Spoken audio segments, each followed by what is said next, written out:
البرفيوم ده انا مهووسه بيه الفتره دي، وهو توم فورد لوست تشيري، لانه مديني كده نوتس انا مفتقداها ومش بلاقيها في اي حاجه. واولها طبعا التشيري، ريحته تشيري وفي نفس الوقت فيه فانيلا، وتحسوا ان هو فروتي بس مش فروتي قوي لانه فيه عنبر، بس فيه سويتنس خطيره، هيغير لك الباليت بتاعه مناخيرك حرفيا.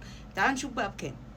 ثانية واحدة، ب14,000 جنيه. لا تعالي بقى اقولك هتعملي ايه. اللي هتعمليه انك هتجري على جولي اسنس وهتطلبيه من عندهم، لانه موجود عندهم. وطبعا مش هقول لكم ولا ربع السعر ولا تمن السعر، ملوش علاقة اصلا. جولي اسنس ستور متخصص في العطور، يعني اي عطر في الدنيا كنت بتجيبيه وخلاص مش هتقدري تجيبيه، هتروحي عند جولي اسنس هتلاقي العطر بتاعك موجود. وفي حاجات بتبقى طبق الاصل، بس الثبات بقى في حاجة تانية والفوحان في حتة تانية. ده يا جماعة لوست تشيري من توم فورد.